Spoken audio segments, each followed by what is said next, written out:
नमस्कार, एस्ट्रो तक पर आप सबका बहुत बहुत स्वागत है। मैं हूं प्रवीण मिश्र। अंधविश्वास, ज्योतिष और धर्म के बीच में क्या लाइन खिंची हुई है, कितना एक दूसरे के करीब है, कैसे अंधविश्वास की आड़ में लोग जो है धर्म और ज्योतिष को बदनाम कर रहे हैं, कैसे अंधविश्वास का सहारा लेकर के लोग धन कमाने की कोशिश करते हैं ज्योतिष और धर्म का प्रयोग करके। ये अंधविश्वास आप कैसे पहचानें, कैसे इसको समझें, कैसे आप जो है अंधविश्वास फैलाने वाले लोगों से सावधान रहें, इन सब पर आज पर्दा उठेगा। हमारे साथ मौजूद हैं देश के जाने माने ज्योतिष और अंक ज्योतिष के विशेषज्ञ अनुपम वी कपिल जी। अनुपम वी कपिल जी का लंबा अनुभव है ज्योतिष और अंक ज्योतिष को लेकर के, और हिंदू धर्म की गहरी समझ है उन्हें। तो आज अनुपम वी कपिल जी से हम जानेंगे कि ये जो अंधविश्वास फैल रहा है ज्योतिष और धर्म की आड़ में, इसको आम जनमानस कैसे समझे, कैसे इससे बचे, अपने समय को बचाए, अपने धन को बचाए, इस पर विस्तार से बात करेंगे। अनुपम वी कपिल जी, आपका एस्ट्रो तक पर बहुत बहुत स्वागत है। आज तक के सारी दर्शकों को मेरा नमस्कार। और आज का जो सेशन है बहुत इंटरेस्टिंग होगा। सबसे पहले मैं कहना चाहता हूं, जो टोन सेट कर देते हैं डे का, जो सबसे प्रसिद्ध मैगजीन ज्योतिष में रही है, बीवी रमन जी की रही है एस्ट्रोलॉजिकल मैगजीन। एक कोट है उनका, फर्स्ट पेज पे लिखा है, इससे आपको टोन समझ आएगा। फलानी ग्रहचारेण सूचयन्ति मनीषिणः को वक्ता तारतम्यस्य तमेकं वेदस्य विना। जो ज्योतिष जानते हैं वो सिर्फ एक हद तक इंडिकेट कर सकते हैं कि क्या होने वाला है, लेकिन ब्रह्मा जी के अलावा कौन एग्जैक्टली ज्योतिष बता सकता है, कौन जान सकता है कि क्या एग्जैक्टली होगा। तो इसीलिए कोई आपको कुछ भी बोले कि ये सर्टेनिटी से होने ही वाला है, ऐसा नहीं है। और कितना भी बुरा आपका हॉरोस्कोप कोई कहता है, डराता है, डरना नहीं है। अपने कर्मों को अच्छा रख के, कंडक्ट अच्छा रख के, भगवान में भरोसा करके पूजा पाठ करें तो सब कुछ ठीक होता है। ये सेंट्रल थीम है। और कैसे पहचाने कि पाखंड क्या है और ज्योतिषीय उपाय क्या है। देखो, जो जो मेन चीज होती है, सप्त ऋषियों ने दिए हुए जो मंत्र हैं, बृहद पराशर होरा शास्त्र है और ऐसे क्लासिकल किताब हैं, इनमें दिए गए तो मंत्र है, जप है, ग्रहों का दान है। तो ये तीन चीजों से आगे और कोई चीज होती नहीं है।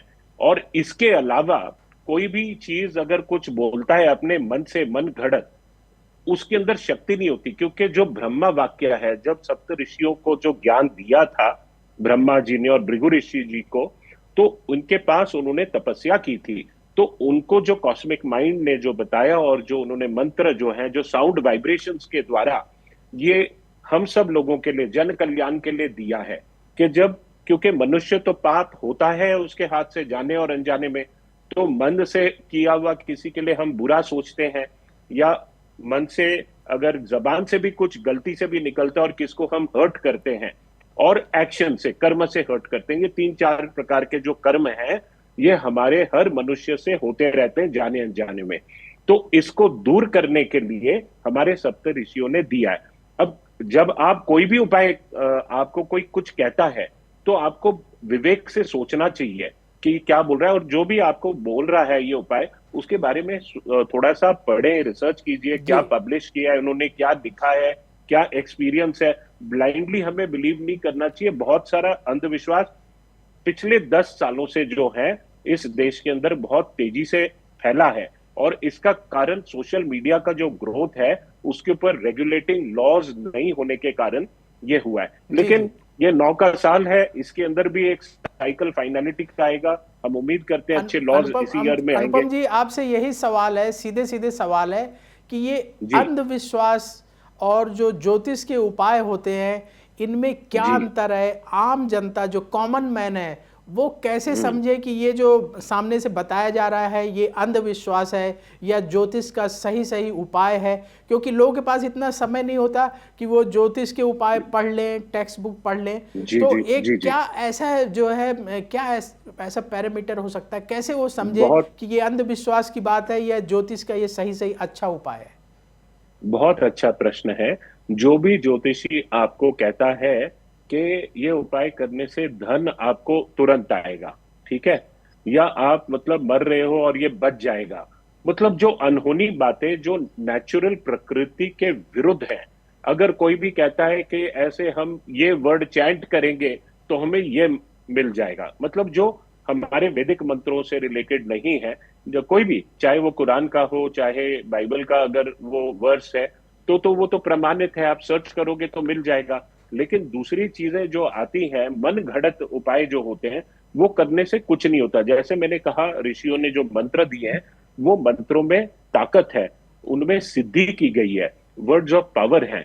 लेकिन ये जो नॉर्मल वर्ड है, इसे कुछ नहीं होता। और हाँ, आपने पूछा कैसे पता चले, आप खुद ही इन लोगों के जो उपाय आजकल सोशल मीडिया पे देते हैं, रोज नया नया स्विच वर्ड इन्वेंट होता है जो आपने कभी नहीं सुना है। वो कहते हैं ये इतने बार, 1000 बार करो, देखो धन ही धन 24 घंटे में आएगा। अब ये तो एक्सपोज हो जाएगा कुछ दिनों के अंदर, लोगों को पता चलता है भाई कुछ भी बोलो आप, ऐसा कुछ हो नहीं रहा है, फिर वो नया स्विच वर्ड इन्वेंट करते हैं, फिर नया स्विच वर्ड। तो ये तो माइंड के साथ खेलने वाली बात है। जो आपके माइंड से खेलता है, आपको लुभाता है, आपको लालच देता है, और जो इंट्रोडक्शन में कहता है चमत्कार को नमस्कार है, ये लोगों से सावधान रहना। ये वो वैसे लोग हैं, जब शिकारी जब जो है चिड़ियों के लिए जो है पहले तो डालता है फॉडर, फूड डालता है और फिर ट्रैप करता है, तो ये वही लोग हैं। और इनसे बहुत सावधान रहना चाहिए, क्योंकि भाग्य में जो लिखा है वो होकर रहेगा, वो कोई नहीं टाल सकता उसको। 19-20 ऊपर नीचे हो सकता है। और ये सब जो लोग आपको जब उपाय बताते हैं, ये मिराकुलस क्योर बताते हैं कि चमत्कारिक ये करोगे, तो पहले तो डराएंगे आपको कि आपके साथ ऐसा हो जाएगा, ये बहुत बुरा होगा नहीं करोगे तो। जो लिखा, तो क्या ये भगवान से भी ज्यादा ताकतवर होगे? नहीं ना। मतलब अगर ऐसा होता तो कोई भी पेशेंट मरता ही नहीं, और सभी ये लोग जो हैं डॉक्टर्स जो हैं हॉस्पिटल्स फ्री होते, कोई रोगी ना होता। तो ये हमें समझने की जरूरत है। और इसमें मैं लोगों को भी दोषी मानता हूं कि साइंटिफिक टेम्पर ना होने के कारण, स्पिरिचुअल इलिटरेसी होने के कारण, हम लोग जो हैं, इंडियंस खास करके जो हैं, हमारी एक टेंडेंसी है, हम इमोशनल प्रकार के लोग हैं, हम बहुत जल्दी लोगों में ट्रस्ट करते हैं, और जो सामने वाले ने बता दिया वो हम तुरंत करते हैं, क्योंकि एक हिसाब से एक ऑप्टिमिस्टिक नेचर भी होता है कि जी ये हमारे लिए भले के लिए बोल रहा है। लेकिन आप भी जानते हैं आजकल के युग में हम किसी को ब्लाइंडली ट्रस्ट नहीं कर सकते, जी जी जी किसी भी प्रोफेशन में। जी जी। अनुपम जी, आपने बड़े अच्छे तरीके से समझाया कि अंधविश्वास और ज्योतिष के उपाय में क्या अंतर है। लोगों के मन में और भी तरह तरह के सवाल उठते हैं कि ये जो वैदिक उपाय है, लाल किताब के उपाय है, नाड़ी ज्योतिष के उपाय है, इनमें क्या अंतर होता है? क्या लाल किताब के उपाय काम करते हैं? क्या वैदिक ज्योतिष के उपाय प्रभावशाली होते हैं? जैसे बहुत सारे जो है लाल किताब के उपाय बताते हैं बहुत सारे ज्योतिषी कि जी आप जी जो है अपने वजन के बराबर कोयला पानी में बहा जी दीजिए। बहुत सारे जी ज्योतिषी उपाय बताते हैं, अच्छा आपकी ये परेशानी है, नलके में आप जो है काला धागा बांध दीजिए। तो क्या ये लाल किताब के उपाय वाकई में प्रभावशाली होते हैं? लाल किताब के उपाय प्रभावशाली होते हैं, बिल्कुल होते हैं। और मैं लाल किताब 1987 से जानता हूं। मेरे बहुत अच्छे मित्र थे, इनकम टैक्स कमिश्नर होते थे, उनके साथ, और मेरे फादर का डायलिसिस चलता था उस समय पे, किडनी फेलियर था। बहुत उपाय किए लाल किताब के। लेकिन और बहुत बड़े बड़े एक्सपर्ट से, ऑथर से मिला मैं, जो अभी नहीं है, उनसे सीखा भी। उसमें साइड इफेक्ट होने का बहुत चांस है अगर जो आपको बता रहे हैं उनका नॉलेज ठीक नहीं है।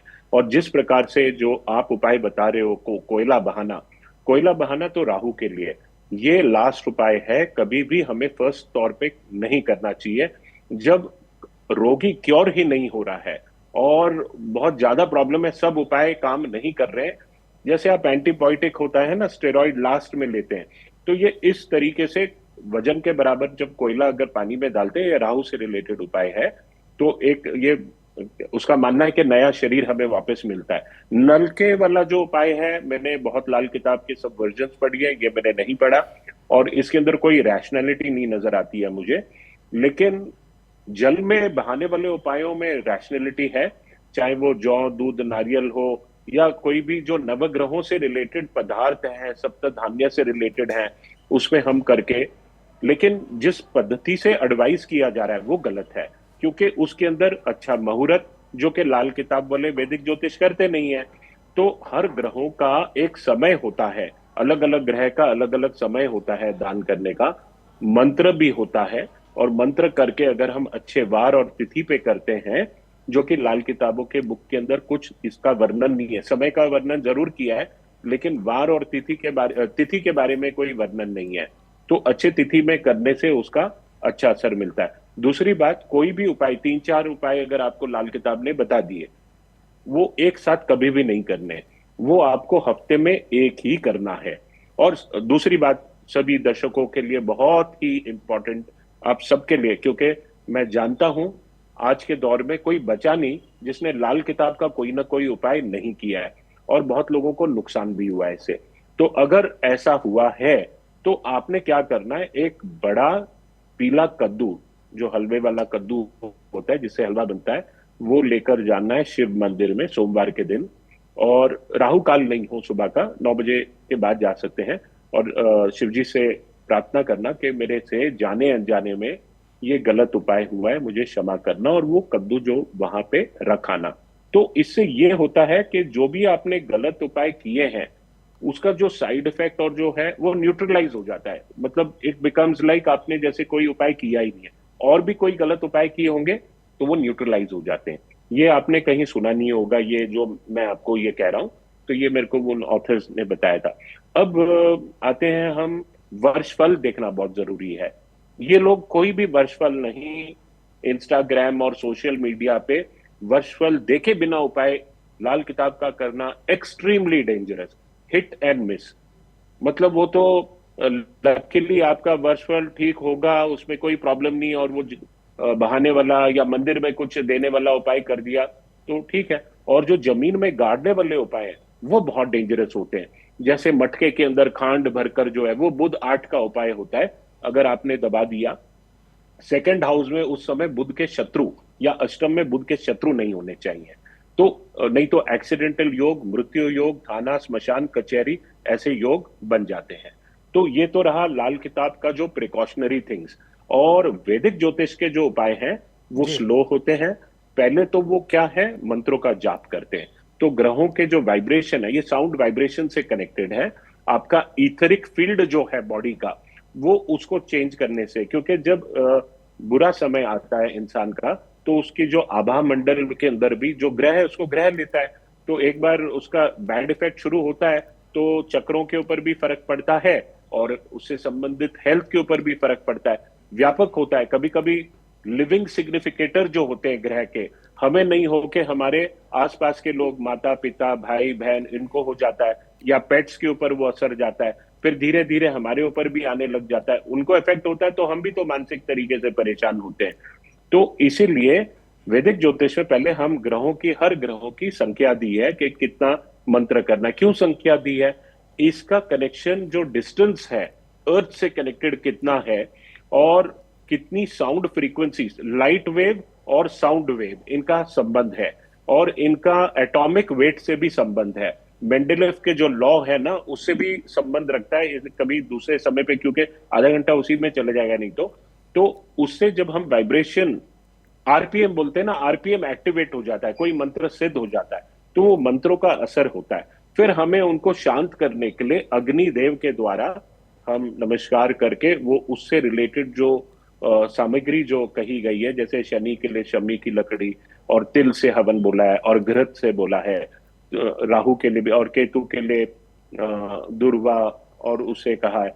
तो हम जब अग्निदेव को जो उसमें देते हैं, तो अग्निदेव जो हैं इसको ट्रांसम्यूट करते हैं और रिस्पेक्टिव एलिमेंट को पहुंचाते हैं, और हमें आशीर्वाद मिलता है। फिर हम तर्पण करते हैं, है ना, मार्जन और तर्पण करते हैं वो मंत्रों का। जी। बहुत सारे पंडित जो हैं आजकल नहीं कर रहे, ये बहुत इंपॉर्टेंट है। और सबसे इंपॉर्टेंट बात कहता हूं आपको, गायत्री महामंत्र है।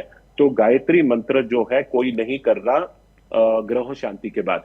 ग्रह शांति करने के बाद 1008 टाइम्स गायत्री मंत्र जब किया जाता है, तो उससे जो अशुद्धता भी होती है वो भी जाती है और उस मंत्र को पावर मिलता है। फिर उसके बाद हम वो ग्रह से रिलेटेड जो वस्तु हैं, पदार्थ हैं, क्लॉथ है, रत्न है, उसको हम डोनेट करते हैं। तो हमने बॉडी, माइंड, सोल सबको पवित्र किया।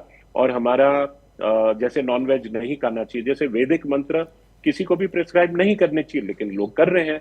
तो वैदिक मंत्र तो उसी का है जिसका आचार व्यवहार वो कभी नहीं नॉनवेज खाता। तो जी इसमें जो पंडित भी वैदिक मंत्र बताता है ऐसे लोगों को, वो भी दोष का पात्र है।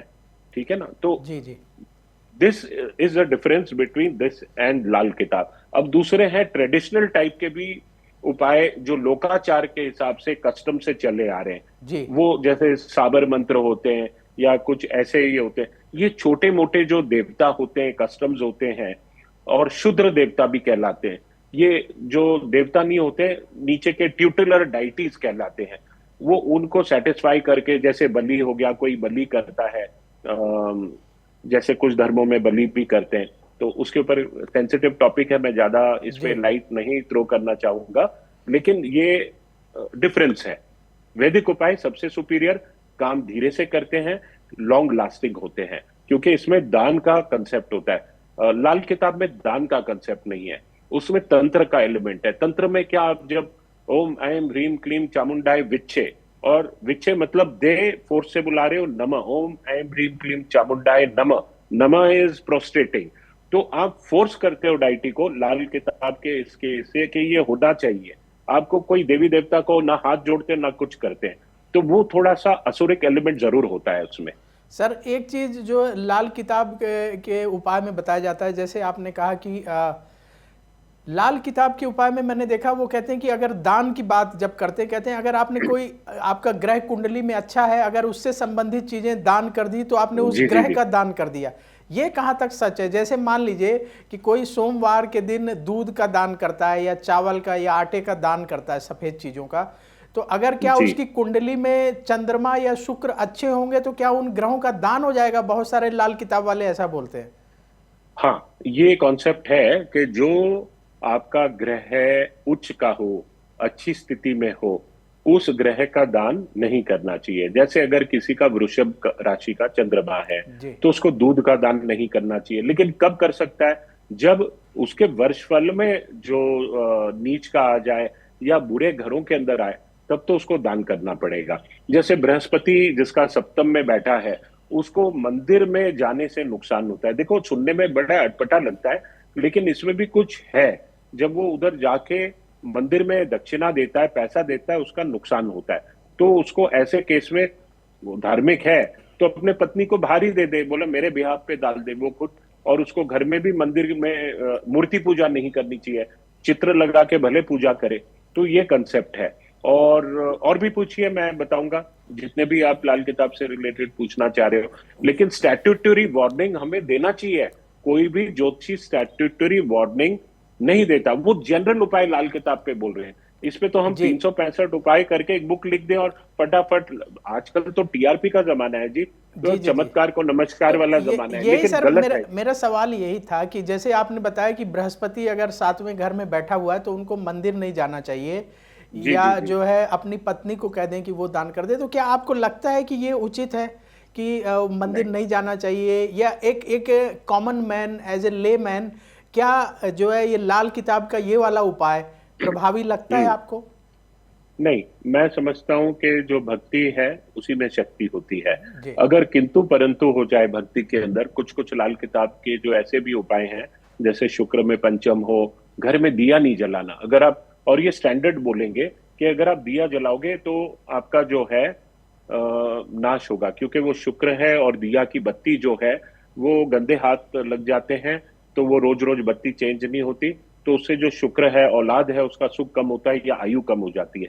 ऐसा भी है, आपने सुना है कि नहीं मैं नहीं जानता, लेकिन ये भी लाल किताब वाले कहते हैं। तो मैं कहता हूं कि जो चीज हम वैदिक चीज से जब हम करते हैं, सबसे श्रेष्ठ है। जी और उसके अंदर हमें एक करने के बाद एकदम इमीडिएटली शांति भी मिलती है। और सबसे बड़ा उपाय मैं समझता हूं कि वो दान है, जी ग्रह जी से रिलेटेड दान। और जब भी करना है तो खुद करें, क्योंकि आज के जमाने में हम जानते नहीं है कौन हमारे लिए पंडित बुलाते हैं, आपको 1.25 लाख महामृत्युंजय जाप के बारे में कहेंगे और आप चले जाओ, उज्जैन चले जाओ, कहीं चले जाओ, 2 घंटे में बैठ के 1.25 लाख जाप संभव है? 25-50 ब्राह्मण भी बैठ जाते, संभव नहीं है। क्योंकि महामृत्युंजय का जाप जो है 42 डेज एक पंडित भी करे, धीरे धीरे धीरे करे, एक पूरा कवर मिलता है। लेकिन जी कौन आज की तारीख में 42 डेज 48 डेज आपके लिए बैठ के करेगा सिंसियरली? और यजमान भी जा नहीं सकता उस स्थान में, 48 डेज नहीं रह सकता। जी जी तो इसलिए स्वयं जो है, मैं समझता हूं प्रश्न मार्ग जो कहता है वो तो सही है। किसी भी व्यक्ति को बहुत ज्यादा संकट और कष्ट आ रहा है तो 1008 टाइम्स जो है महामृत्युंजय का जप कर ले, खुद करे, या उसका हवन भी कर सकता। अभी 1008 तो 1 घंटे के अंदर हवन हो सकता है, 1.5 घंटे में एक ही ब्राह्मण कर सकता है, और लेकिन जी प्रभावी भी है। ऐसा कुछ नहीं है कि प्राण के संकट है तो ही महामृत्युंजय करना है। महामृत्युंजय इज द पैनिकिया, मतलब it's a solution for all problems, चाहे सर, शत्रु बाधा कुछ हो, चाहे नाड़ी स्वास्थ्य उपाय के रिलेटेड बारे में भी परेशानी हो। बताइए। जो नाड़ी ज्योतिष से संबंधित उपाय होते हैं उनके बारे में आपकी क्या राय है? जी, बहुत ही श्रेष्ठ होते हैं। नाड़ी तो जो है हमसे परे है, क्योंकि है ये सूक्ष्म वैदिक ज्योतिष, इतनी सूक्ष्म से सूक्ष्म है। मैं इसलिए कॉन्फिडेंटली कहता हूं क्योंकि मैं नाड़ी विद्या से 2000 भी नहीं, 1995 से मेरा एक्सपीरियंसेस रहे हैं।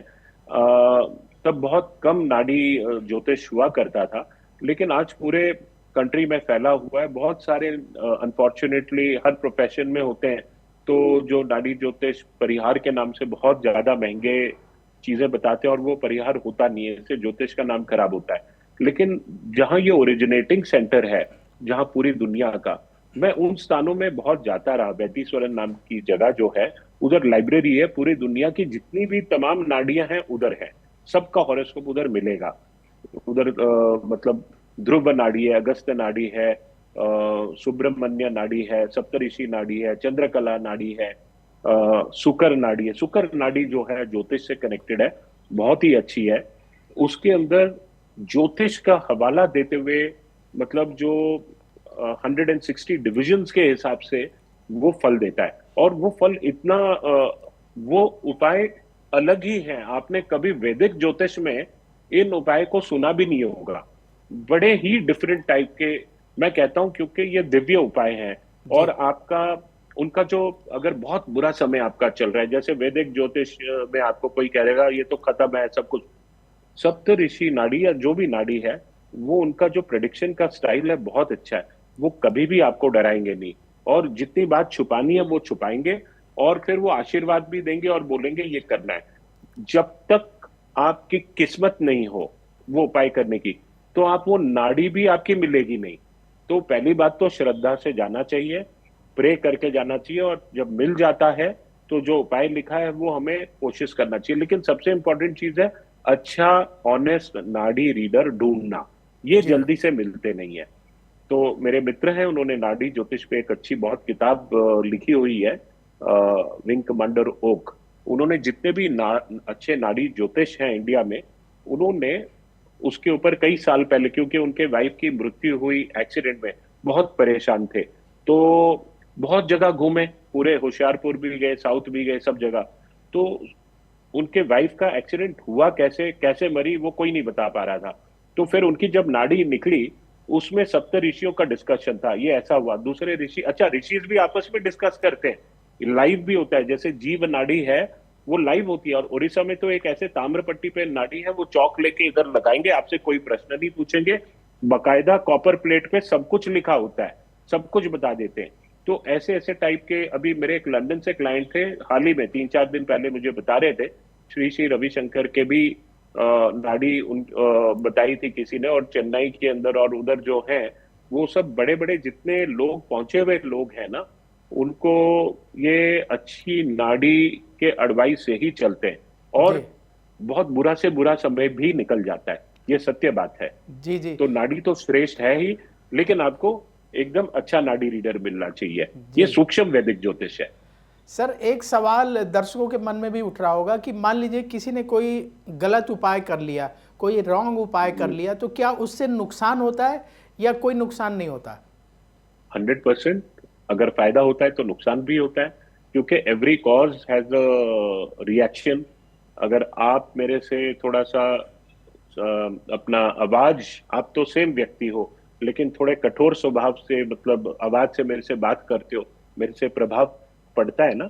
तो जी मतलब आदमी सॉफ्ट बोले, अच्छा बोले तो उसका भी प्रभाव होता है। तो जो भी हम उपाय करते हैं ये एनर्जी से रिलेटेड खेल है, और ये पंच तत्व पंचभूत से हम प्ले कर रहे हैं। तो हमें जो उपाय शुद्ध होते हैं वो करने चाहिए, क्योंकि अज्ञानी लोग जो हैं, अज्ञानी लोग कौन हैं? वो हैं जो अपने प्रॉफिट करने के लिए मन घड़त उपाय, अपने सेल्फ इन्वेंटेड उपाय जो कहीं नहीं सुने हैं, फिर कहेंगे ये मेरा सिद्ध किया हुआ, ये करके देखो। तो आदमी को हर समय बोला ये करके देखो, जो बेचारा परेशान इंसान है, सब कर चुका है, उसको फायदा नहीं हो रहा है, तो वो यकीन करके एज अ लास्ट रिजॉर्ट वो भी कर लेता है। लेकिन आपको हमेशा ये याद रखना है, जिस चेयर पे एक एस्ट्रोलॉजर ने याद रखना है, हम बैठे हैं, ये विष्णु जी ने गद्दी हमें दी है, हमारी सोशल मॉरल रिस्पॉन्सिबिलिटी है, एथिकल रिस्पॉन्सिबिलिटी है। जो भी डिस्ट्रेस में आ रहा है, देखो भगवान ने आपको ऑफ ऑल द पीपल आपके पास भेजा, ये तो अपॉर्चुनिटी है, एक ब्लेसिंग है ना भगवान का आपको। तो आपको सही गाइड करना है, चाहे वो आपका शत्रु ही क्यों ना हो। तो आप उसको ऐसे ऐसे उपाय करके आप उसको खंजर पीठ में घोंप देते हो, और इससे बुरा कर्म क्या हो सकता है ज्योतिषी के लिए? जो वो तो नरक ही जाएगा, कई जन्मों तक उसको भोगेगा, क्योंकि वो जान के कर रहा है। वो बेचारा आदमी जो आया है वो तो अज्ञानी आया है, उसका मिसफॉर्च्यून या उसके कर्मों की कमी के उसको गलत ज्योतिषी मिला, ये जी भी जी कह सकते हैं हम, जी जी सर, है ना। एक अहम सवाल कि आपको क्या जी लगता है कि क्या ये नज़र दोष होता है? बहुत सारे लोग उतारा करवाते हैं और फिर उसके जी बाद हेयर से उतारा कराते, फिर हेयर को बर्न करते हैं। तो आपको क्या लगता है जी कि ये वाकई में नज़र दोष होता है? और अगर नज़र दोष है तो इसको हम कैसे पहचान सकते हैं? इसके सिम्टम्स क्या होते हैं? और क्या इसको रिमूव करने का कोई जेन्युइन, कोई अच्छा साइंटिफिक उपाय है? जी, नजर दोष होता है कि नहीं? बिल्कुल होता है। नजर दोष होता क्या है? जब इंसान आपसे जल जाता है नेगेटिव, कि इसके साथ कैसे हो गया, जब एनर्जी इंटेंस होती है, गेज इंटेंस होता है, या थॉट प्रोसेस बहुत नेगेटिव किसी के खिलाफ होता है, तो ये उसके ऑरा पे जाके अटैक होता है। और डेफिनेटली मैंने मैंने प्रत्यक्ष में देखा है, हम सबका अनुभव है कि अच्छा चलता चलता काम किसी का बंद हो जाता है, किसी की अच्छी जगह शादी हो रही है, बहुत जगह पता चल गया तो वो टूट जाती है। प्रोग्रेस हो रहा है, जहां प्रमोशन होने वाला था उसने अपना प्लान बताया कि अच्छा हो रहा है, कुछ तो लोग ऐसे किसी एक पर्टिकुलर व्यक्ति को बता दें कि ये मेरा होने जा रहा है, उस व्यक्ति को बता दें तो वो काम ही नहीं होता। आपने भी सुना होगा ऐसे जी लोगों का। तो ये जो नजर उतारने के तो अलग अलग तरीके हैं, लेकिन मैं बहुत अमेज्ड हूँ, शॉक्ड हूँ, पेन्ड हूँ देख करके जिस तरीके के उपाय इंटरनेट पे बताए जाते हैं, सोशल मीडिया पे। उनमें से एक आज जिक्र आपने किया कि एक फेमस एस्ट्रोलॉजर, वो कंगा बना रही है, उसमें बाल आते हैं और फिर वो निकालती है और बताती है लोगों को, क्या आपके भी ऐसे बाल झड़ रहे हैं? तो बाल झड़ रहे हैं तो उसका मतलब आपको नजर लगा या आपके ऊपर जादू टोना किया है। तो कोई बात नहीं, डरने की बात नहीं है। वो कहती है इसको ये ऐसे गोल करके ले जाना है और फिर उसको मैच बॉक्स से आग लगाना है और उस डस्ट को बाहर फेंक देना है कूड़े में। इतना खतरनाक उपाय है ये कि ये आदमी की खुद की भी मृत्यु हो सकती है। अब मैं बताता हूं क्यों। क्योंकि तंत्र का जो प्रिंसिपल है, कोई भी किताब पढ़ लो, जो मारन तंत्र होता है, उच्चाटन तंत्र होता है, उसमें इंसान के नाखून और बाल ये जरूर यूज किए जाते हैं। जितना भी गंदा इल्म है, गंदा तंत्र है, हर रिलीजन का जो होता है, क्योंकि इससे क्या है, आपका स्किन से कनेक्टेड है, बॉडी से कनेक्टेड है, ये नेल्स और जो जी बाल हैं, तो वो इमीडिएटली जो रडार कांटेक्ट एस्टेब्लिश हो जाता है। और आग लगाना मतलब तो इतना खराब है, तो ऐसे भी एक्सपेरिमेंट्स किए गए थे कि आदमी के बाल लगा के कुत्ते के जैसे उसको अल्कोहल में अगर डुबो दिया तो वो कुत्ता ड्राउजी हो जाता है। बुद्धिस्ट तंत्र के अंदर ऐसा है, और महाकाल के अंदर भी, जैसे हीप बनाया उन्होंने, एक किताबें भी है, मैं आपको कभी चाहिए तो नेक्स्ट कभी सेशन में वर्णन दूंगा, टाइम कमी है हमारे पास, एक जी सेंटेंस में बता रहा हूं। तो वो इंसान का जिसको फीवर करना है, उसका वो बाल बाल काट के जो एक ये बनाते हैं, जैसे होली के लकड़े जला के उसको बनाते हैं दुर्वा, सूखी दुर्वा ग्रास से और ये सब। आदमी का नाम और गोत्र करके, बस कुछ मंत्र नहीं कुछ तंत्र नहीं, उसको जलाते हैं। जैसे वो जलाते हैं वो आदमी को जो है बुखार हो जाता है, खाली उसका नाम और गोत्र चाहिए। तो इतनी हानिकारक चीज जो, और फिर उसको अगर करना है तो फिर दूध छिड़क के और वो पानी छिड़केंगे, वो करेंगे तो वो कम होगा। तो ये इतनी इतनी खतरनाक चीज है कि ऐसे उपाय कभी नहीं करने चाहिए। जो अच्छा उपाय है, जो जी इफेक्टिव उपाय है, जो नमक है, जो खड़ा नमक होता है, सी सॉल्ट होता है, उसको हाथ में पकड़ के 7 टाइम्स ऐसे गोल राउंड क्लॉकवाइज घुमाए, फिर एंटी क्लॉकवाइज करो पूरे सर से। फिर ऊपर से नीचे करना है तो कीजिए, नहीं कर सकते तो इतना ही करके वॉश बेसिन खोल के उसको हाथ को ऐसे ऐसे जो है ना, उसको टैप ऊपर से रन कीजिए नल का और धो दीजिए, उससे असर होता है। और इंडिकेशन क्या होता है, आपका जो आभा है ना, सडनली लस्टर, चमक जो है चेहरे की चले जाती है, और सडनली आप ओल्ड दिखने लगते हो, या रोज आपके बाल गिरने लग जाए अगर ज्यादा टाइम से, वो तो तंत्र का इंडिकेशन हुआ। या पतले हो गए, या कोई भी चीज कितना भी आप ऊपर लेप लगा रहे हो, कुछ कर रहे हो, लेकिन काले दिख रहे हो, चमक नहीं आ रही है, क्योंकि वो फिजिकल, एस्ट्रल, कैजुअल बॉडी तीनों इफेक्ट हो गया है। तो जी दूसरा एक उपाय है जो 7 मिर्ची है लाल, ये डंडे से पकड़ के, ये बहुत इजी, आप प्रयोग करोगे तो आप खुद मुझे कहोगे। Same procedure, clockwise anti clockwise घुमाना है सर पे 7 7 टाइम्स, फिर ऊपर से नीचे, सर से बिना टच, बॉडी को टच नहीं होना चाहिए, उसको उतार के महाकाली का नाम ले सकते हो, क्योंकि इसमें जो ऐसी देवताएं जो है उनका जो प्रयोग है पास्ट होता है। फिर उसको गैस के ऊपर छन्नी रखकर उसको आप जला सकते हैं। तो अगर तो नजर लगी है तो जोर जोर से कट कट ठक करके वो जलेगा और स्मेल नहीं आएगी, नहीं लगी है तो पूरा स्मेल फैल जाएगा। तो जी ये तो इजी उपाय है। उसमें भी कुछ लोग कहते हैं कि घर के गैस पे नहीं जलाना चाहिए, वो नेगेटिविटी होती है, बाहर जलाना चाहिए, ऐसी कोई बात नहीं है इसके अंदर सुपरस्टिशन वाली। और नजर बट्टू करके भी एक आता है हिमाचल, और वहां पे अगर आप ज्वाला जी चिंतपूर्णी साइड जाओगे, एक वो आती है बूटी आती है, उसको भी कपूर के साथ रख के ना अपने ऊपर उतारा, या गेट से भी उतारा निकाल सकते हो। घर को भी नजर लगती है, खाली इंसान को नहीं नजर लगती है, गाड़ी को भी लग जाती है। तो उतार के उसको घर के बाहर जला दो, वो भी बहुत प्रभावी है। कोई भी काला जादू ये वो सब भी होगा तो वो भी चले जाता है इससे। जी जी सर, एक और चीज़ जो दर्शकों के मन में सवाल उठती है, आज के ज़माने में बहुत चल रहा है, हम्म। टेलिंग अबाउट पूर्व जन्मा, मतलब पिछले जन्म के बारे में। कुछ लोग उसको बोलते हैं पास्ट लाइफ रिग्रेशन थेरेपी, अलग अलग नामों से लोग बुलाते हैं कि जी हम आपके पिछले जन्म में आप क्या थे बता देंगे। तो लोगों का बड़ा इंटरेस्ट होता है कि जी मैं पिछले जन्म में क्या था, कौन था, क्या करता था, ये जानना चाहते हैं। तो क्या ये संभव है किसी थेरेपी के जरिए? आपको क्या लगता है कि पिछले जन्म के बारे में बताया जा सकता है? आ, बताया जा सकता है, लेकिन पास्ट लाइफ रिग्रेशन के जो कोर्सेज होते हैं ये सब नॉनसेंस है। ये ऑटो हिप्नोसिस है, सोमनाम्बुलिज्म भी कहते हैं इसको, और ऑटो सजेशन भी कहते हैं, जिससे वो आपको एक ट्रांस टाइप के फेज में इंड्यूस करते हैं। और उस समय वो इंसान को भी लगता है, वो कुछ कुछ चित्र देखेगा, कुछ उसके सबकॉन्शियसनेस में जो स्टोर्ड चीजें, इमेजेस हैं, उसके बारे में बोलेगा, या ऑल्टर्ड स्टेट ऑफ कॉन्शियसनेस में जो उसको दिख रहा है वो कहेगा। ये इतना सरल बिल्कुल भी नहीं है, क्योंकि ये जो है पूर्व जन्म देखना या दिखाना किसको, इसके लिए या तो सामने वाला आदमी इतना सिद्ध है, जैसे कि संत रामकृष्ण परमहंस जी थे, उन्होंने जब शक्तिपात से स्वामी विवेकानंद जी को टच किया तो उनकी कुंडलिनी जागृत होगी। अब ये कुंडलिनी जागृत हो तो सब कुछ दिख सकता है, जी लेकिन ये तो बहुत रेयर चीज है। तो ये पैसे बनाने का धंधा है आजकल के समय में।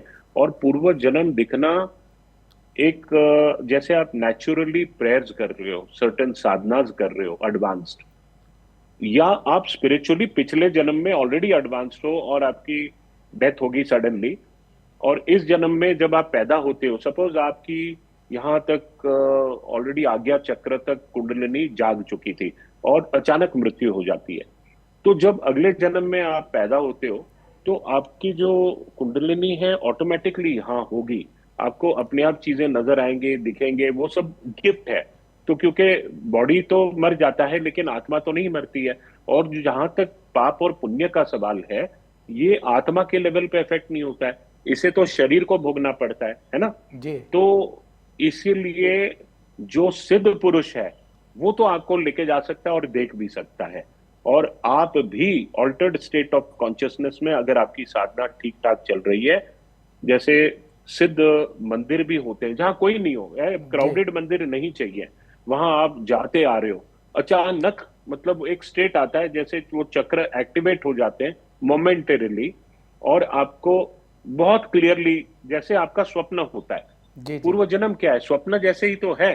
जी ड्रीम में प्रेमोनिशन होना, कुछ कुछ जैसे हमेशा नहीं दिखना, कभी कभी जैसे वो चीज दिख गया, पेपर दिख गया आपको अपना एग्जाम का, या कुछ ऐसे सिचुएशन नजर आ गई खतरे वाली जो होने वाली है, ये होता है, जी ये पता चलता है।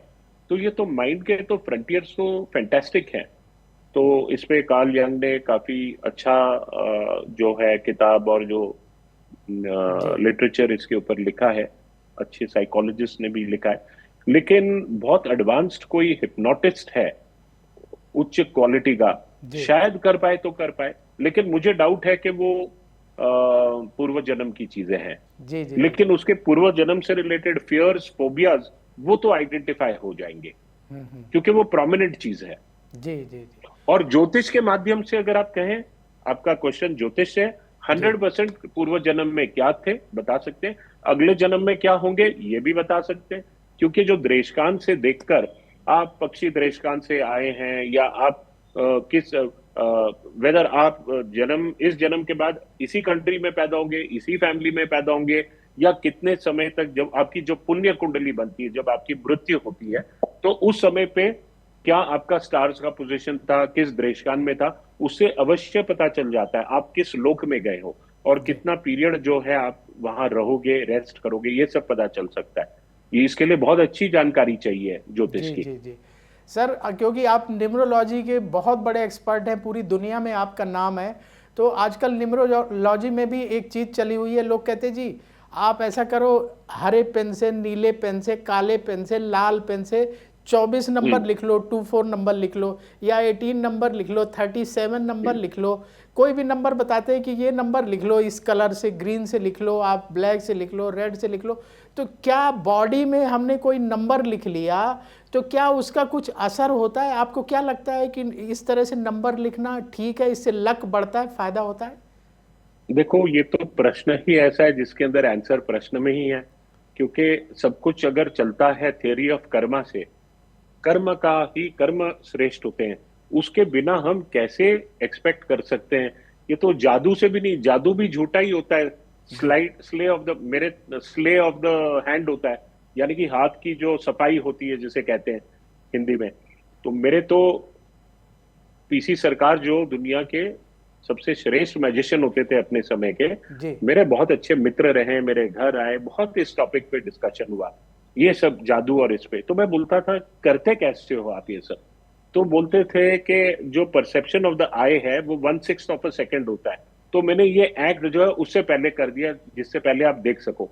तो खैर कन्विंसिंग तो नहीं था, कुछ कुछ जादू में वो स्पिरिट्स को भी यूज करते थे। स्पिरिट समझते हैं, जो जी जी आत्मा, और वो जो है, ये इनके सीक्रेट्स होते हैं, कुछ टाइप का जादू ऐसा होता है। लेकिन नंबर लिखना, 24 नंबर ले लेते हैं एग्जाम्पल 24 नंबर का, आपने जी लिख लिया शुक्र के पर्वत पे, इससे हुआ क्या? कुछ भी नहीं हुआ। आपने लिखा है, क्या नंबर में चेतना है, कॉन्शियसनेस है? क्या वो जिन है, क्या वो भूत है, क्या वे भगवान है? वो क्या कर रहा है उधर बैठ के? इंक ही तो है, नंबर ही तो है। एक नंबर कैसे, मतलब ये सोच ही इतनी विकृति लोगों की। मैं लोगों के बारे में सोचता हूँ, ठीक है जो बता रहा है वो ब्लफ कर रहा है, लेकिन वो सोचने वाले की इंटेलिजेंस के ऊपर भी आप तो प्रश्न चिन्ह उठाइए कि वो मान कैसे रहा है इसी बात को। पहले ये था कि क्रिकेट के अंदर ये पर्टिकुलर जर्सी नंबर पहनना या चेंज करना, भाई मेरा ये क्लियरली कहना है, नंबर्स चूज यू, आप नंबर को नहीं चूज कर सकते। अब इतना जो पाखंड चल रहा है, नंबर लिखो, ये करो, ऐसे करो, हाथ पे लिखो, सर पे लिखो, 58 नंबर लिख दो सर के ऊपर, तो आपका दर्दें खत्म हो जाएंगी। क्या बात है, मतलब कोई ना सर ना पैर, मतलब ऐसा होता तो मतलब पेन के तो फार्मास्यूटिकल के कंपनीज पेन किलर्स और ये सब बंद हो जाते अगर इतना सिंपल है तो इसका जो नंबर है, ये अगर आप कह रहे हो कि ये नंबर बार बार मेरे लाइफ में आ रहा है, ये पर्टिकुलर डेट पे हो रहा है, वो मैं मान सकता हूं, क्योंकि जी वो ग्रह आपका स्ट्रांग होगा या उससे लेना देना होगा कुछ दशा अंतर दशा और उसमें, तो ये हो सकता है वो नंबर इंडिकेट कर रहा है एक पर्टिकुलर इवेंट। जैसे एक दशा आती है आपकी जिंदगी में, सपोज शुक्र दशा, अच्छा शुक्र की दशा अच्छी है कुंडली में, तो उससे रिलेटेड कारक तत्व आपके जिंदगी में आते हैं। शुक्रवार का दिन भी अच्छा होता है, मान लिया। क्यों?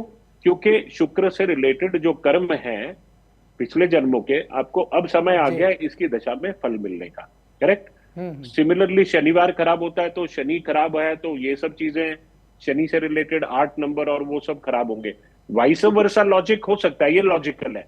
ये उल्टा लॉजिक नहीं हो सकता जी कि मैं लोशु ग्रिड बना लूं, इसके अंदर मेरा जो है 6 नंबर मिसिंग है, तो 6 नंबर मिसिंग है तो मैं एक स्ट्रैप वाली घड़ी पहन लूं जिसमें सिल्वर और गोल्डन है। ये क्या है नॉनसेंस। शुक्र आ जाएंगे, कैसे आ जाएंगे? तो उसका मतलब जो 1960s में नहीं पैदा या 6 नहीं है, उन सबके लाइफ के अंदर शुक्र है ही नहीं, उनकी शादी ही नहीं हुई, उनको कोई शुक्र का भोग करने को ही नहीं मिला, ना अच्छा खाना मिला, ना अच्छी औरत मिली, ना अच्छा कुछ भी मिला उनको, ना अच्छी चेयर मिली, ना सोफा मिला, ना कार मिली। ये कितनी बेहुदी बात है, ये अपने जी। आप ही इलॉजिकल बातें हैं। सर एक तो और बात है कि लोग ये कहते हैं कि जो 5 नंबर होता है ये बहुत ब्लेस्ड होता है, बहुत लकी नंबर होता है, जिसके उसमें फेट में 5 नंबर हो वो लोग बड़े लकी होते हैं, उन्हें बड़ा फ़ायदा होता है। 5 नंबर से वेल्थ मिलता है, फेम मिलता है, फॉरेन टिप्स मिलती हैं। तो क्या आपको लगता है कि ये 5 नंबर इतना प्रभावशाली होता है जिसकी उसमें डेट ऑफ बर्थ में ये नंबर हो और लीड कर रहा हो उसे फ़ायदा होता है? बिल्कुल भी नहीं। भगवान जो है किसी नंबर से पार्शियल नहीं है। और क्यों होंगे? आप अगर ये स्टेटमेंट कहते हो कि 5 नंबर सबसे लकी नंबर है, तो आप रूल आउट कर रहे हैं जो 5 नंबर वालों का परसेंटेज देखो वर्ल्ड के अंदर। तो आप एक नंबर से कैसे कर्म को सेग्रीगेट कर सकते हो? उसका मतलब आप ये कहने की कोशिश कर रहे हो 5 नंबर वाला व्यक्ति जो है उसके कर्म बहुत अच्छे हैं, यही हम करने की कोशिश कर रहे हैं ना। तो ऐसा तो नहीं है। कितने लोग देखेंगे हर दूसरे नंबर में जो बहुत पावरफुल हैं, लकी हैं, सब कुछ है, और जिनके लिए 5 नंबर बड़ा खराब और लकी हो, अनलकी हो, मतलब उनका सब कुछ। अगर बुध देखो, ग्रह का और नंबर का बहुत क्लोज कनेक्शन है। जब तक ग्रह स्ट्रांग नहीं है आपके कुंडली के अंदर, क्योंकि ग्रह नंबर को रूल करता है, नंबर ग्रह को नहीं रूल करता है, it is not the other way round. तो ग्रह अगर ठीक है, नवमांश में भी अच्छा होना चाहिए, क्योंकि आपका उच्च का बुध पड़ा है कन्या राशि का आपके लग्न कुंडली में, लेकिन नवमांश में तो वो नीच का पड़ा है मीन राशि का, तो आपको थोड़ी ना अच्छे फल देगा, क्योंकि नवमांश कुंडली तो आपका फल दिखाता है, भोग जो बोलते हैं। तो अगर अस्त है तो आपको स्किन रिलेटेड परेशानी होगी, अगर नवमांश में भी खराब है तो ये तो कोई बात है नहीं। और आपको बोलूं, सबसे जो क्रूर जो मुगल बादशाह जो हुए हैं, उनको हम लकी कहेंगे, अनलकी कहेंगे? डोनाल्ड ट्रंप को क्या कहेंगे कि क्योंकि 5 नंबर सबके साथ मित्रता कर लेता है, ये जनरल स्टेटमेंट हो गया। तो आज की तारीख में तो 80% दुनिया उसके अगेंस्ट होगी है सबके साथ, तो और आप बोल रहे हो 5 यूनिवर्सल फ्रेंड है, तो यहाँ तो इससे ज्यादा करंट एग्जाम्पल मैं क्या दे सकता हूँ? लाइव एग्जाम्पल, जी जी जिसकी वाणी खराब हो जाए तो उसका सब कुछ खराब हो जाए। बुध वाणी का और वाणिज्य का कारक होता जी है जी ना? जी जी तो जी क्या जिसके बर्थ डेट में 5 नहीं है, तो उसकी बुद्धि भी नहीं होनी चाहिए, उसका बिजनेस भी नहीं होना चाहिए? मतलब ऊट पटांग सी बातें हैं ये। सर एक और चीज़, ये जब से मोबाइल आया तब से तो ऐसी बातें नहीं हो रही थी, लेकिन आजकल बड़ा चलन में है कि आपका मोबाइल नंबर अगर सही नहीं है तो आपको सक्सेस नहीं मिलेगी, उसका नंबर सही होना चाहिए। तो ये क्या है कि उस नंबर में 9 ज़्यादा नहीं होना चाहिए, 8 ज़्यादा नहीं होना चाहिए, 4 ज़्यादा नहीं होना चाहिए, ये कम होना चाहिए, वो ज़्यादा होना चाहिए, इसका टोटल ऐसा होना चाहिए, इस शुरू में ऐसा होना चाहिए, एंड में। तो ये मोबाइल नंबर को लेकर के क्या भ्रम है, आप इसको क्लियर करिए, क्योंकि न्यूमरोलॉजी में आपसे बढ़िया इस दुनिया में कोई नहीं समझता न्यूमरोलॉजी को। तो क्या मोबाइल नंबर पे लोगों को इतना ध्यान देने की जरूरत है कि बेचारे जो सालों से अपना नंबर लेके चले आ रहे हैं उसको चेंज करके नया नंबर ले रहे हैं लोग? लोगों को कंफाउंड करो, कंफ्यूज करो, भ्रम में डालो, फिर उनसे मोबाइल नंबर बदला के पैसे लो। आजकल के न्यूमरोलॉजिस्ट लोग जो हैं ऐसे नंबर सिलेक्ट करके रखते हैं अपने पास और ये वीडियो निकालते हैं और बाद में फिर ये अपने ग्राहकों को जो है व्हाट्सएप मैसेज भेजते हैं, ये 50,000 में, 40,000 में ये लकी नंबर अवेलेबल है, ऐसा है। ये सब भ्रांति चली। अच्छा, ये आया कहाँ से, चलन कहाँ से हुआ? ये जो मेरी बुक है ना, जी ये न्यूमरोलॉजी में डीजी पेंगुइन में 2001 में पब्लिश हुई थी। जी इसके अंदर लकी नंबर्स और हर चीज, लेकिन इस तरीके का अनसाइंटिफिक चीज नहीं है। इसमें घर नंबर्स के बारे में भी लिखा है। तो मैंने एक पोस्ट लिखा था, ये कहां से शुरू हुआ मोबाइल नंबर, ये बताता हूँ। मैंने एक पोस्ट लिखा था, ये था 2016 या 17 के आसपास। तो मैंने लगा लोग जो हैं सिर्फ डेट ऑफ बर्थ और ये वो देख रहे हैं, लेकिन क्या आपने सोचा है कि आपका मोबाइल नंबर भी कुछ बताता है जी आपके बारे में? ये मेरा प्रश्न था। अब सोशल मीडिया तो इतनी होशियार है, एक स्टेप आगे। हम तो एक क्वेश्चन मार्क, मेरा कहने का मतलब है खाली ये नहीं, आपका आधार कार्ड नंबर सबसे इंपॉर्टेंट जो है, मोबाइल नंबर नहीं है। आज की तारीख में सबसे इंपॉर्टेंट नंबर जो है आपका आधार कार्ड नंबर है। उसको तो एक भी न्यूमरोलॉजिस्ट कैलकुलेट नहीं कर रहा है। क्यों नहीं कर रहे हैं भाई? उससे तो आपका फाइनेंशियल चीज अफेक्ट हो रहा है, आपका जो सिबिल स्कोर से कनेक्टेड है, बैंक से अटैच्ड है, आपकी आइडेंटिटी से अटैच्ड है, आपका ऊपर नीचे जो हो रहा है वो सब उससे अटैच्ड है। पैन नंबर इंपॉर्टेंट है, वो क्यों नहीं? क्या मोबाइल नंबर ही इतना इंपॉर्टेंट हो जाता है? तो लोगों ने इसका गैर फायदा उठा के एक बिजनेस मॉडल बना के इसको बेचा। जैसे मैंने पहले ही कहा, जो नंबर आपने ले लिया, अब ये जो सबकॉन्शियसली आपने लिया, जो आपको अच्छा लगा उस समय, चाहे आपने चूज किया या ना किया, उसमें हुआ क्या, जो आपके कर्म के हिसाब से उस समय का जो वाइब्रेशन था, सम टोटल जो होना चाहिए, क्योंकि एक नंबर एक रिफ्लेक्टिव चीज होती है, आपके लाइफ में क्या घट रहा है, तो आपने वो लिया तो वो इंडिकेट कर रहा है। अच्छा, इन लोगों को ये भी नहीं मालूम नंबर कैसे देखना है। नंबर कभी भी ऐसे नहीं देखना चाहिए जिस तरीके से ये देखते हैं। नंबर्स को टोटल करना चाहिए और उसका डबल डिजिट क्या आता है, ये हमें 108 नंबर तक रिड्यूस नहीं करना चाहिए, क्योंकि उससे हमें पता चलेगा और इससे बहुत कुछ पता चलता है। चलो, इन्होंने लाख, क्योंकि इनको नॉलेज तो है नहीं, ये तो 5 6 7 डबल 6 डबल 7 देखने वाले लोग हैं। फिर भी अगर ये कैसे भी कॉम्बिनेशन में ले आए, तो जो डबल डिजिट आएगा इनका, या 108 तक जो भी नंबर आएगा, फिर भी ये इंडिकेट करेगा इनके डेस्टिनी के बारे में। तो ये अगर किसी के रिलेशनशिप में खराबी चल रही है, हाँ ये ठीक है, 7 नंबर केतु का है, आइसोलेट करता है, ज्यादा सेवेंस अगर करोगे वो रिफ्लेक्टिव होता है कि आपके जीवन में लीगल केसेस हो रहे होंगे, तो ही आपने ऐसा नंबर खरीदा, ठीक है जी या जिसके लाइफ में अच्छा चल रहा है तो ही वो अच्छा नंबर अपने आप ही उसको मिल जाता है। Number chooses you, you don't choose the number. ये जी बहुत क्लियर है, क्योंकि जो समझ जाता है, जो ये सोचता है मुझे बहुत अच्छी आती है न्यूमरोलॉजी, आज वो भी नहीं जान रहे। वो कहते हैं, जितने भी हैं टॉप के जो अपने आप को कहते हैं, एडमिट कर रहे हैं हमें ज्योतिष नहीं आती। अब इतना बड़ा एडमिशन जो कर रहा है इस, और साथ में जिस समय मैंने ये फ्रेज यूज किया, ज्योतिष, आपके पॉडकास्ट पे भी यूज किया और जब मैंने पोस्ट पे भी लिखा, jyotish is the mother of all sciences, जी जी न्यूमरोलॉजी का मदर है। मेरे रूबरू वर्ड्स जो हैं कॉपी करने लगे। अभी जब कॉपी ही कर रहे हो तो फिर झूठ क्यों बोल रहे हो? फिर बोल लो ज्योतिष नहीं आता है, आप बोल रहे हो, लेकिन हम न्यूमरोलॉजी से करते हैं। तो जिसको ज्योतिष नहीं समझ आता उसकी तो औकात ही नहीं है न्यूमरोलॉजी करने की, क्योंकि दोनों का कनेक्शन है, तो आप झूठ बोल रहे हो, है ना? जी जी तो जी ये तो आप पहली बार जब न्यूमरोलॉजी कर रहे हो तो बोल भी रहे हो ये शुक्र का नंबर है, ये अरे सो व्हाट, 6 शुक्र का नंबर है, समझ गए। अब वो अच्छा है बुरा तुम्हें कैसे मालूम अच्छा है या बुरा है? कितने डिग्री पे बैठा है, किस नवांश में है, क्या अवस्था है उसकी, है ना? दीप्त है, जागृत है, शांत है, खल अवस्था में बैठा है, ये तो जानते नहीं। किस जी तिथि पे आप पैदा हुए ये आपको मालूम नहीं।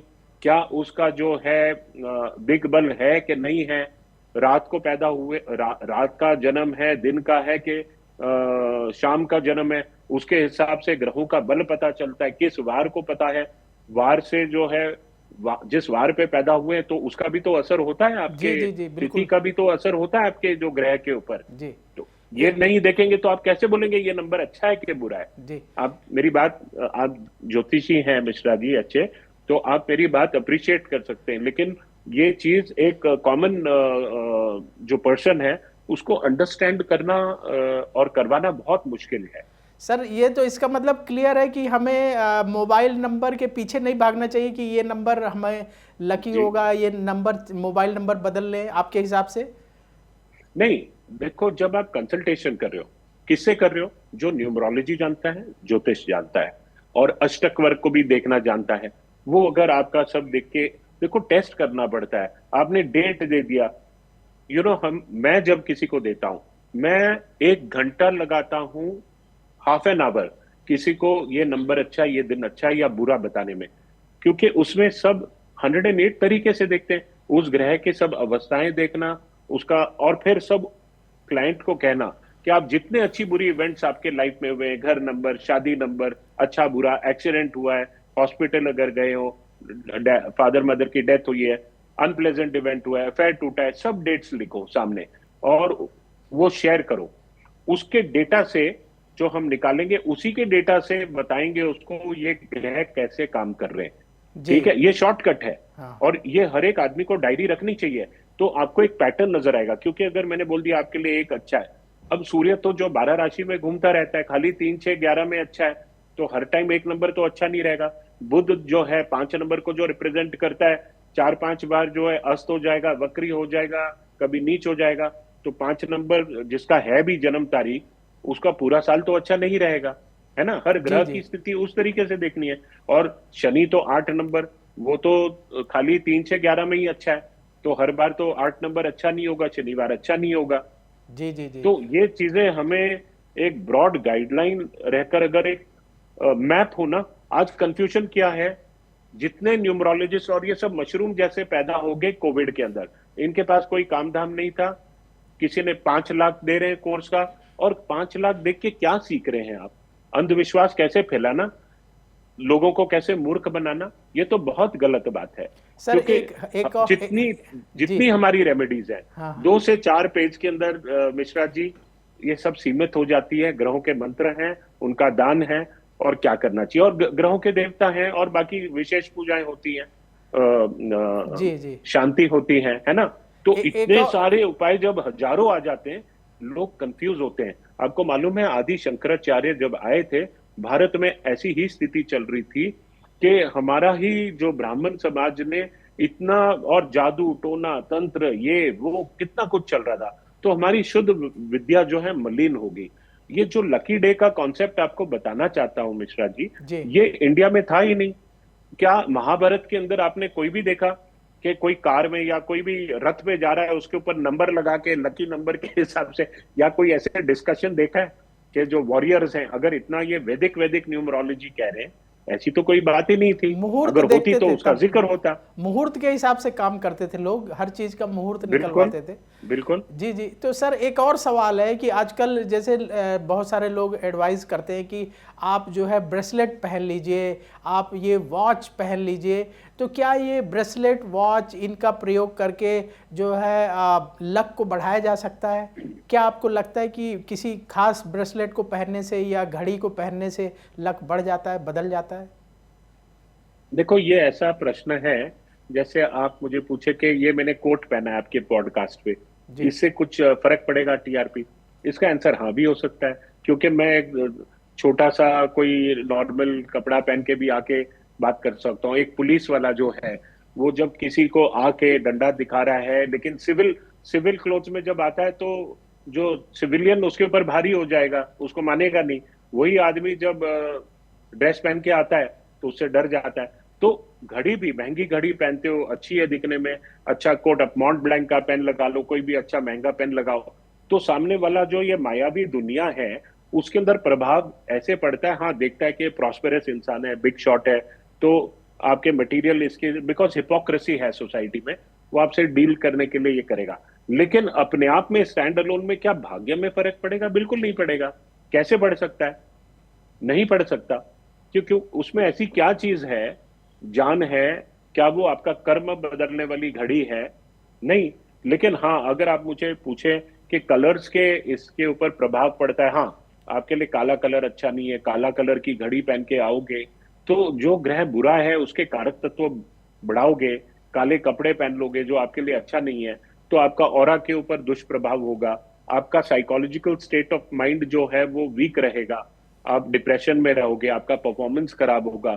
डायरेक्टली नहीं तो इनडायरेक्टली फर्क पड़ता है। लेकिन ये घड़ी अगर पड़ी हुई है यहाँ पे, तो विजुअली देखने के अलावा क्या फर्क पड़ता है? और क्या आप किसी को, आप अपनी घड़ी को भी नहीं देखते हो, ना दूसरा आपके घड़ी को देख रहा है, एक बार देखेगा खत्म हो गई बात। नहीं पड़ता। ना ही हरा रंग का पेन आप अपने पास हो, लिखो तो फर्क पड़ेगा। कैसे पड़ जाएगा? वो लोग कहते हैं कि अभी जैसे घड़ी क्या है, बुध है ना। अब लाल किताब में चले जाते हैं तो लाल किताब कहता है कि घड़ी अगर आप रखते हो, खरीदते हो, तीसरा, आठवां, 12वां या 9वां भी अगर बुध हो, तो घड़ी नया घड़ी खरीदोगे जब गोचर में ऐसा चल रहा है वर्षफल में, तो बहुत नुकसान होगा। यंत्र आप खरीदते हो या पहनते हो, किसी ने दिया है तो कुछ है तो सिद्धि वाला, लेकिन लाल किताब कहता है ऐसे लोगों का कॉम्बिनेशन जिसका बुध ऐसा है, उसका जो है वो जड़ से उखाड़ देगा, उनको उनको पहनना ही नहीं चाहिए। 2 4 5 6 में जिसका बुध बैठा है वो पहन सकता है, उनको फायदा होगा। घड़ी का ऐसा है, हमारे ज्योतिष में ही अगर आप देख लें, अष्टक वर्ग के अंदर बुध के अष्टक वर्ग में जिस दिशा में सबसे ज्यादा पॉइंट हो, उस दिशा में हमें, जैसे अगर एरीज, लियो, सजिटेरियस, मतलब मेष और धनु और सिंह राशि के त्रिकोण में सबसे ज्यादा बुध के अष्टक वर्ग में बिंदु ज्यादा है, तो वो दिशा, ईस्ट वाली दिशा जो है, उसको घड़ी लगाने के लिए अच्छी रहेगी। ये सांकेतिक है। जैसे हम कहते हैं पूजा करना है, अग्नि कार्य करना है, किचन रखनी है, तो साउथ ईस्ट ही अच्छा है, जरूरी नहीं है। अष्टक वर्ग ये कहता है कि मंगल का अष्टक वर्ग देखिए, उसमें जिस दिशा में हाईएस्ट पॉइंट्स हैं मंगल के, तो उस डायरेक्शन में किचन करो। उसमें साउथ ईस्ट वेस्ट नॉर्थ का भी जिक्र नहीं है कुछ। जी जी जी सर, एक आखिरी सवाल। बहुत सारे लोग कहते हैं कि जी भंडारे में अगर आपने खा लिया, भंडारे में जाके प्रसाद ले लिया, कहीं मान लीजिए मंदिर के बाहर भंडारा लगा हुआ, कहीं लंगर लगा हुआ, कई बार गुरुद्वारे में लंगर लगा, गुरुद्वारे में तो चलता ही है, तो जो है अगर भंडारे में खा लिया, लंगर में खा लिया, प्रसाद खा लिया, तो ये आपके जो गुड कर्माज हैं, अच्छे कर्माज हैं, आप उनको लूज कर दोगे, आपको नुकसान हो जाएगा, इस तरह की बात भी लोग करते। क्या ये सही है? बिल्कुल भी नहीं। लेकिन इसमें है, लॉ ऑफ कर्मा है। जब आप खाने जा रहे हो, तो हम सब हिंदू मोस्टली तो करते ही हैं, ये आप भी करते होंगे, जब हम कहीं मंदिर में जाते हैं तो जो खाते हैं प्रसाद, लेकिन उससे पहले दान भी तो करके आते हैं ना। तो जो खाते हैं, तो जरूर अगर हम दान करते हैं, उससे ज्यादा करना चाहिए।